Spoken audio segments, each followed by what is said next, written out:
दिल्ली के द्वारिका में एक छोटे से घर में दामिनी रहा करती थी। उस दिन तारीख थी 16 दिसंबर। दिन था रविवार का। जब सब लोग आराम कर रहे थे, दामिनी भी घर में कुछ ऐसा ही आराम कर रही थी। पूरे परिवार के साथ खाना बनाया, खाना खाया और पिता खाना खाकर अपने ड्यूटी पर निकल गए। शायद उनको थोड़ा सा भी अंदाजा नहीं था कि जो आज मुस्कुराता हुआ चेहरा अपनी बेटी का देख रहे हैं, दामिनी को आगे कभी भी वो मुस्कुराता हुआ नहीं देख पाएंगे, क्योंकि जो होने वाला था आगे, उसका एहसास किसी को भी नहीं था। दामिनी का एक दोस्त रहता था जेएनयू कॉलेज के पास में। वो काफी घर पे अकेले बैठे बैठे बोर हो रहा था, तो वो बैठे बैठे मन में ही प्लानिंग करता है कि मैं कहीं बाहर चलूं घूमने के लिए। घूमने जाऊंगा तो माइंड भी फ्रेश होगा। उसके दिमाग में एक ख्याल आता है कि चलो मैं दामिनी को भी बुला लेता हूं घूमने के लिए। और दामिनी को वो तुरंत फोन लगा देता है, क्योंकि आज रविवार का दिन है, दामिनी भी फ्री है। तो दामिनी भी इस बात के लिए मान जाती है और वो लोग डिसाइड करते हैं कि आज ही शाम को वो लोग मिलेंगे, एक मॉल में जाएंगे और वहाँ पे फिल्म देखेंगे, थोड़ा सा मज़े करेंगे, ताकि जो बोरियत है वो ख़त्म हो पाए। ऐसा दोनों में फाइनल होता है। और अब 3 बज रहे थे शाम को। दामिनी अपने घर से कहे अनुसार बस में बैठकर मॉल के लिए निकल जाती है। उधर से जेएनयू के पास जो दोस्त था जिसकी प्लानिंग थी, वो भी ऑटो में बैठता है और मॉल के लिए निकल जाता है। दोनों फाइनली मॉल पे पहुंच भी जाते हैं और वहां पर मूवी के लिए टिकट खरीदना होता है। उस समय 2 फिल्में रिलीज हुई थी, लाइफ ऑफ द पाई और दूसरा खिलाड़ी 786, जो कि अक्षय कुमार का है। फिलहाल दामिनी तो लाइफ ऑफ पाई देखना चाहती थी और उसका दोस्त खिलाड़ी 786। लेकिन दामिनी की बात भारी पड़ती है और दोस्त मान जाता है लाइफ ऑफ पाई देखने के लिए। और वो लोग मॉल में लाइफ ऑफ पाई देखते हैं। मॉल में एंटर करके टिकट खरीद के लाइफ ऑफ पाई की मूवी भी एंजॉय करते हैं और हंसते हंसाते मॉल से बाहर आ जाते हैं। आज दामिनी कुछ ज़्यादा ही शाम को खुश थी, क्योंकि उसने अपनी फेवरेट फिल्म देखी थी अपने ही दोस्त के साथ बैठकर। लेकिन जब वो लोग निकले तो रात के 8 बज रहे थे। अब दामिनी को अपने घर पर भी जाना था और यही देखते हुए उसका दोस्त फैसला लेता है कि मैं भी तुम्हें छोड़ने चलूंगा, क्योंकि रात हो रही है, कैसे जाओगी तुम इतना दूर। खैर, ये लोग जाते हैं, ऑटो देखते हैं, पर एक भी ऑटो मिलता ही नहीं वहां पर जाने के लिए, द्वारिका के लिए। दामिनी का दोस्त लगातार ऑटो को ढूंढ रहा था, पर ऑटो एक भी नहीं मिला। दोस्त ऑटो वालों को ढूंढ रहा था कि एक भी ऑटो मिलती तो हम लोग जाते, दामिनी जल्द से जल्द अपने घर पहुंच जाती। पर एक भी ऑटो उस समय नहीं मिल रहे थे द्वारिका जाने के लिए। दोस्त भी परेशान हो रहा था, दामिनी भी परेशान हो रही थी कि आखिर जाए तो जाए कैसे। जो भी ऑटो वाला मिल रहा था डबल ट्रिपल रेट बोल रहा था, पैसे ज़्यादा चाहिए थे। और ये लोग सोच रहे थे कि जल्दी से जल्दी हमें कोई नॉर्मल किराया लेने वाला ऑटो मिल जाए और वो हमें छोड़ दे, पर ऐसा होता नहीं है। खैर, समय और आगे बढ़ा और अब दामिनी की माँ का फोन आया दामिनी पर। कहाँ हो, कैसी हो, कब आओगी, ये सब दामिनी की माँ फोन पर पूछ रही थी। और दामिनी का एक ही जवाब होता था, मैं जल्द ही आ रही हूँ, ऑटो मिल नहीं रहा, जो ही ऑटो मिलता है मैं जल्द आ जाऊंगी। दामिनी की टेंशन बढ़ रही थी। अब 1 घंटे बीत चुके थे और अभी भी ऑटो मिला नहीं था। अब दामिनी का दोस्त डिसाइड करता है कि हम पहले आधा दूर तक जाते हैं और आधा दूर एक मुनिरिका नाम की जगह है, वहां तक पहले जाते हैं और वहां से फिर हम लोग जाएंगे द्वारिका। लेकिन फिलहाल किसी भी ऑटो को पकड़ के पहले मुनिरिका चलते हैं। और ऐसा ही ये लोग डिसाइड करते हैं, ऑटो में बैठते हैं और ये लोग पहले मुनिरिका जाते हैं और वहां से फिर ऑटो से उतर जाते हैं और वहाँ पे फिर सर्च करने लगते हैं कि कोई एक ऑटो मिले जो कि द्वारिका लेकर जाए। और ज्यों ही ये लोग सोच ही रहे होते हैं, तभी एक बस वाला आकर के इनके सामने कुछ दूरी पर रुकता है। ये लोग बस को देखते हैं। बस में एक लड़का होता है जिसकी उम्र 16-17 साल हो रही होगी। वो कहता है कि दीदी कहाँ चलोगी। दामिनी उसकी तरफ देखती है। दामिनी का दोस्त भी उसकी तरफ देखता है, लेकिन ये लोग कुछ जवाब नहीं देते। दामिनी के दोस्त का मानना था कि अकेले ऐसे बड़े बड़े बसेस में नहीं जाया जाता है, ये अच्छा नहीं होता सिक्योरिटी पर्पस के लिए। खैर, कुछ दूर पर जो बस रुकी थी उसमें से वो 17-18 साल वाला लड़का, 16-17 साल वाला लड़का दामिनी के पास आता है और एक बार फिर बोलता है, दीदी कहाँ जाना है। दामिनी के मुंह से निकल जाता है कि द्वारिका। क्या तुम द्वारिका चलोगे? वो लड़का बोलता है, जी हाँ, आइए बैठिए, चलिए हम लोग तो द्वारिका चलेंगे। अभी भी दामिनी फैसला नहीं कर पाती और ना ही उसका दोस्त फैसला कर पाता है। ये लोग कंफ्यूजन में होते हैं कि इतनी बड़ी बस में क्या हमें जाना सेफ होगा। लेकिन तभी दामिनी की माँ का फोन फिर से आ जाता है और यहाँ पर वो फिर वही सवाल पूछती हैं, कहाँ हो, कैसी हो, कब आओगी, काफी समय हो रहा है, अब तो 9 साढ़े 9 भी बज गए हैं, अभी तक तुम बाहर हो। दामिनी घबराहट में माँ को बोलती है कि मुझे बस मिल गई है, मैं जल्द ही आ रही हूँ, और वो बस की तरफ बढ़ने लगती है। अब इनके पास कोई ऑप्शन नहीं होता क्योंकि दूसरी गाड़ी मिल नहीं रही थी। बस मिली थी लेकिन बस से डर भी लग रहा था, लेकिन फिर भी बस में जाने के लिए तैयार हो जाते हैं ये लोग। दामिनी का दोस्त भी ज़्यादा कुछ नहीं बोल पाता क्योंकि कोई अदर ऑप्शन नहीं था द्वारिका जाने के लिए इस बस के अलावा। दामिनी बस में घुसती है, उसका दोस्त भी बस में घुसता है और यहाँ पर उस बस में चालक को लेकर के, ड्राइवर को लेकर के टोटल 6 लोग थे। तो दामिनी को ऐसा एहसास हुआ कि चलो कोई तो इसमें है, हम लोग अकेले नहीं हैं। लेकिन दामिनी को ये नहीं पता था कि ये 6 के 6 लोग आपस में मिले हुए हैं। इनकी चाल है, ये असल में सवारी नहीं, ये आपस में ही मिले हुए हैं लोगों को फंसाने के लिए। खैर, अब तक दामिनी और दामिनी के दोस्त को कुछ समझ में नहीं आता। बस वहां से निकल जाती है। कुछ ही दूरी पर बस आगे बढ़ी होती है, तभी 3 लोग उठते हैं और दामिनी के दोस्त की तरफ बढ़ते हैं और तू मैं करने लगते हैं। जैसे, तू इस लड़की को लेकर कहाँ जा रहा है, कौन है तू इसका, या फिर कुछ अंट संट बोलने लगते हैं। जिस पर दामिनी का दोस्त खड़ा होता है और गुस्सा करता है, जिस पे सामने वाले जो बस में होते हैं वो दामिनी के दोस्त को एक पंच मारते हैं। इतने में दामिनी का दोस्त भी एक पंच मारता है और अब झगड़ा आगे बढ़ चुका था। अब ये बहुत ज़्यादा हो चुका था और अब तक तो दामिनी के दोस्त और दामिनी को दोनों को पता चल चुका था कि हम लोग यहाँ बुरी तरीके से फंस चुके हैं। लेकिन अब क्या, गाड़ी तो निकल चुकी थी। दामिनी बाहर आवाज़ देने लगती है लेकिन कोई भी कुछ नहीं सुनता। दामिनी को आवाज़ देता देख तुरंत ही कुछ लोग दामिनी को पकड़ लेते हैं। दामिनी को इधर पकड़ लिया जाता है, दोस्त को उधर पकड़ लिया जाता है और उसके बाद शुरू होता है ऐसा खेल जिससे पूरा भारत हिल गया था। भारत के डॉक्टर्स हिल गए थे, पूरा भारत में हलचल हो गया था। उस बस में 40 से 45 मिनट जो हुआ वो क्या हुआ, आपको कुछ चंद ही शब्दों में मैं समझा दूंगा। आप उन्हीं शब्दों को देख करके, सोच करके समझ जाइएगा कि उस वक्त क्या हुआ था दामिनी के साथ। खैर, अभी दोस्त को भी बहुत अच्छे से मारा जाता है और सीट में दबा दिया जाता है, जिससे कि उसका दोस्त उधर ही फंस जाता है। कुछ पकड़े रहते हैं और फिर शुरू होता है एक सिलसिला संबंध बनाने का दामिनी से। दामिनी जोर लगा रही थी कि ऐसा हमारे साथ ना हो, लेकिन क्योंकि वो लोग ड्राइवर को मिला के 6 लोग थे और ये सिर्फ 2 यानी एक मेल एक फीमेल, जिससे कि ये लोग ठीक से प्रतिकार नहीं कर पाए और अब शुरू हुआ वो खेल। चंद ही शब्दों में आप समझ जाइए। दामिनी अच्छा खासा विरोध कर रही है, दामिनी धक्का दे रही है, विरोध कर रही है, यहां तक कि अपने दांतों का भी उपयोग कर रही है ताकि लोग उससे उठ करके इधर उधर बिखर जाएं। लेकिन ऐसा हुआ नहीं। ये ज्यादा लोग थे, कितना भी विरोध करने के बाद भी, चिल्लाने के बाद भी कुछ कहीं नहीं होता है।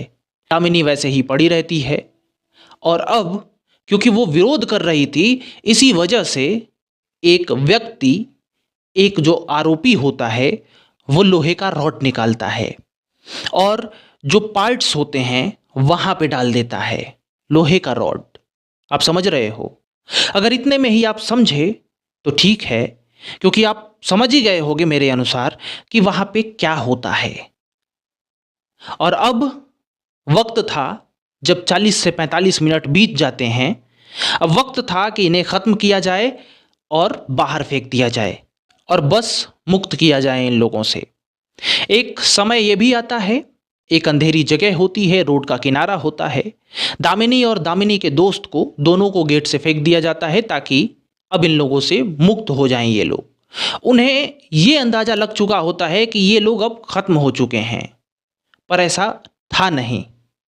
उन्हें ये भरोसा होता है कि अगर थोड़ा सा होंगे भी तो खत्म हो जाएंगे। अब संभावना ना के बराबर है और ऐसा ही जान समझकर उन्हें बस से बाहर फेंक दिया जाता है। अब दामिनी और दामिनी का दोस्त रोड के किनारे गिरे पड़े हैं। गाड़ियां आ रही हैं, जा रही हैं। दोस्त में इतना साहस नहीं है कि वो तेज चीख करके बता पाए, जितना उसकी आवाज़ है उतना बताता है, लेकिन कोई सुनता नहीं। लोग आते जाते इधर उधर चलते जाते हैं। हालांकि पास से एक मोटरसाइकिल गुजरती है।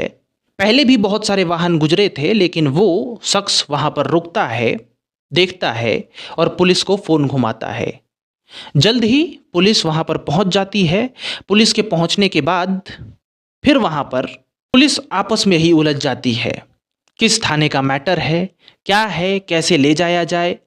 यहां तक कि दामिनी के कपड़े फटे हुए हैं, पर दामिनी को एक कोई भी ढकने के लिए भी कुछ नहीं दे रहा है।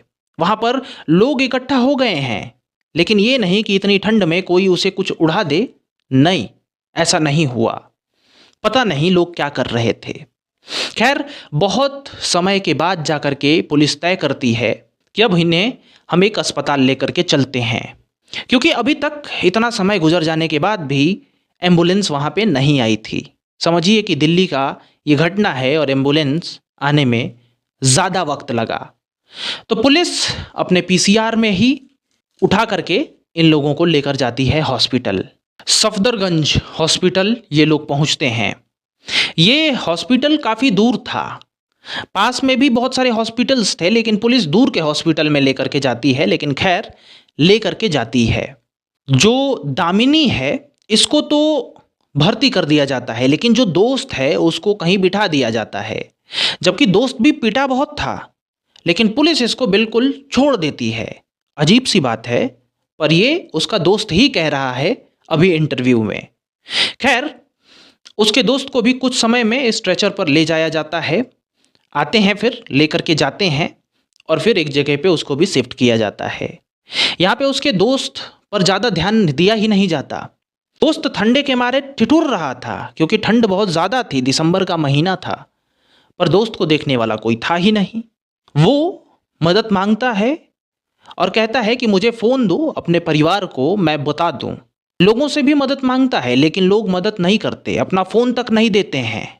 यहीं पर एक लड़का काफ़ी देर से उसे देख रहा था कि वो किसी से मदद मांग रहा है, लोगों से मदद मांग रहा है। फिर वो लड़का आता है, दोस्त को फ़ोन देता है, खुद ही लगाता है दोस्त के घर, और फिर उसके बाद बातें होती हैं, जिससे कि जो दामिनी का दोस्त था उसके परिवार वाले उसी रात 1-2 घंटे बाद आते हैं और फिर उसे चादर वादर देते हैं और दोस्त ठंडे से मुक्त होता है। यानी दोस्त को बिल्कुल निगलेक्ट कर दिया था। ये सारी बातें जो है ना, वो दामिनी का दोस्त ही इंटरव्यू में बताया है, जो मैं अभी आपको बता रहा हूं। खैर, जैसा कि दामिनी का दोस्त बोला था कि काफ़ी लेट करके पुलिस हॉस्पिटल लेकर आई थी, इससे पुलिस जो है वो पूरा खारिज कर दे रही है और बोल रही है कि हम जल्द से जल्द हॉस्पिटल उन लोगों को लेके आ गए थे। देखिए, हम दामिनी के दोस्त को भी गलत नहीं कह सकते हैं, क्योंकि वो लोग इस सिचुएशन से वो लोग गुजरे थे, उस बस की सिचुएशन से, कि उन्हें एक पल भी 1 घंटे के समान लग रहे होंगे। तो हो सकता है कि पुलिस वाले सोच रहे हों कि वो जल्दी ला दिए, लेकिन दामिनी का दोस्त जो इस सिचुएशन को फेस किया था उसके लिए वो ज़्यादा समय रहा हो। खैर, हम कहानी को आगे बढ़ाते हैं। इधर दामिनी के परिवार वालों को कुछ नहीं पता। दामिनी के परिवार वाले सोच रहे हैं कि वो आई अब तक नहीं, फ़ोन भी नहीं लग रहा है, और वो बोल भी रही थी कि मैं आ जाऊंगी। अब तो उसके पिता काम पर से 10 बजे रात को घर भी आ गए, लेकिन दामिनी अब तक घर पे नहीं आई। पिता के आने के बाद पिता को बताया गया, पिता भी टेंशन में, पूरी रात टेंशन में रहे। रात भर पता नहीं है कि दामिनी है कहाँ। सुबह ही सुबह फोन आता है दामिनी के घर पर कि दामिनी सफदरगंज हॉस्पिटल में है, जल्दी से आइए। और फिर आनन फानन में दामिनी के घर वाले हॉस्पिटल पहुंच जाते हैं। दामिनी अपने पिता, अपने घर वालों को देखती है, रोने लगती है और पिता जाकर के सर पे हाथ रखते हैं, कहते हैं सब कुछ ठीक हो जाएगा। पर शायद पिता को ये पता था कि कुछ भी ठीक होने वाला नहीं है, जो हुआ है वो बहुत अलग है। पर दामिनी को इस बात का एहसास नहीं होता। दामिनी कहती है कि मैं घर जाना चाहती हूँ। पिता कहते हैं तुम ठीक हो जाओगी तो घर चली जाना, हम लेकर के चलेंगे तुम्हें, तुम जल्द से जल्द ठीक हो जाओगी। और ये कह के पिता उसे सांत्वना देते हैं। खैर, दामिनी को रह रहकर दर्द भी होता था। वो दर्द असहनीय दर्द था जिसे देख करके लोग कांप उठते थे। पर करे भी तो करे क्या, कोई कुछ नहीं कर सकता था। ट्रीटमेंट चल रहा था। देश के बड़े बड़े डॉक्टर्स कह रहे थे कि ऐसा केस हम लोगों ने कभी नहीं देखा है। दरअसल इंसान की जो पेट में छोटी आंत होती है उसकी लंबाई 20 फीट होती है।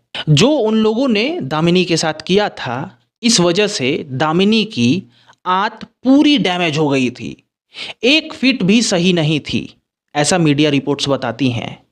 क्योंकि मैंने शुरू में ही रॉड वाले के बारे में बताया था कि रॉड डाला गया था। अब आप समझ रहे हो कितने कष्ट में थी दामिनी। हालांकि कुछ दिन बीतते हैं, दामिनी के हालात में थोड़ा सा सुधार आता है। दामिनी थोड़ा थोड़ा बोलने भी लगती है और दामिनी का दोस्त भी आता है। वही दोस्त उससे मिलने आता है। दामिनी देखकर थोड़ा सा मुस्कुराती है, हाल चाल पूछती है, कहाँ चोट लगी थी, क्या हुआ था, क्या नहीं हुआ था, मैं काफ़ी डर रही थी तुम्हारे बारे में। ये सारी बातें दामिनी अपने दोस्त से करती है। दामिनी को अभी भी भरोसा था कि वो ठीक हो जाएगी, पर ऐसा था नहीं। डॉक्टर्स ये जानते थे कि ये बोल तो रही है, पर कब क्या हो शायद किसी को नहीं पता, किसी को भी नहीं पता। हालांकि डॉक्टर अपना बेस्ट दे रहे थे। बाहर दामिनी के लिए जस्टिस जस्टिस जनता चिल्ला रही थी। सरकार पे प्रेशर पड़ रहा था, पुलिस पे प्रेशर पड़ रहा था, जल्दी पकड़ो, जस्टिस दो, जो गुनहगार हैं उनको धरती से मिटाओ, ऐसे नारे लग रहे थे। सब कुछ हो रहा था बाहर और दामिनी लेटी हुई हॉस्पिटल में सब कुछ सुन देख रही थी। दामिनी के हालातों को देखते हुए सरकार एक फैसला लेती है कि दामिनी को सिंगापुर भेजा जाएगा। वहां बेस्ट से बेस्ट ट्रीटमेंट दामिनी को प्रदान किया जाएगा, जिससे दामिनी को बचाया जा सके। डॉक्टर्स थे वो भी बोल रहे थे कि दामिनी की ऐसी हालात हैं, लेकिन दामिनी बहुत साहसी है, वो अपने हालातों से जूझ रही है। ये जो केस है वो बिल्कुल ही अलग किस्म का केस है। बहुत मेरे पास शब्द नहीं है। खैर, दामिनी को फ्लाइट से सिंगापुर भेजा जाता है। उसके परिवार वाले भी जाते हैं और उनमें एक ही बात होती है और एक किरण आती है कि शायद दामिनी बच जाएगी। अब दामिनी के भी चेहरे पर मुस्कान होता है, लेकिन जिस दिन से दामिनी वहां पहुंची थी, यानी 26 दिसंबर को वो सिंगापुर पहुंची, उसी दिन से वो थोड़ा थोड़ा उसका हालात डाउन जाने लगा। डाउन जाते जाते जाते 29 दिसंबर इस धरती पर दामिनी का आखिरी दिन रहा और उस समय दामिनी इस भारत को, इस दुनिया को अलविदा कह देती है। अगर इस कहानी को आप अंदर से सोचोगे, सुनोगे, फील करोगे तो बहुत अजीब सा लगता है। थोड़े ही पल खुशियां थीं और थोड़े ही पल क्या से क्या हो जाता है, क्षणी भर। फिर भी कुछ लोगों को समझ में नहीं आता है। कुछ लड़कियां आजकल मैं देखता हूं सोशल मीडिया पे, वो यही दावा करती हैं हम तो रात में भी घूमें फिरें, हमें आज़ादी चाहिए, ये चाहिए, वो चाहिए। मैं आपको जब भी घटनाएं कोई सुनाता हूं तो ये कहता हूं कि थोड़ी सी आज़ादी अपना कम रख लो यार। इस चीज को झेलने से तो अच्छा है थोड़ी सी आज़ादी अपनी कम रख लो। तुम मत जाओ जंगल में घूमने, जाओ तभी जब ताकतवर हो, अपने पिता, पति या फिर ऐसे लोगों के साथ जाओ जिससे बच सको, और उनके साथ भी तब जाओ। हालांकि दामिनी के बारे में मैं क्या ही कहूँ। वो तो निकली भी, और 8 बजे कोई ज़्यादा रात भी नहीं होती है, 9 बजे भी ज़्यादा रात नहीं होती। शहर की बात थी, क्या ही कहा जा सकता है।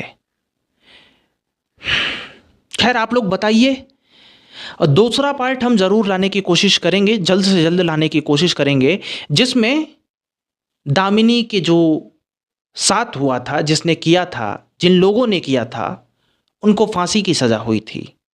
उस समय उनके हालात क्या थे, ये ज़रा देखिएगा।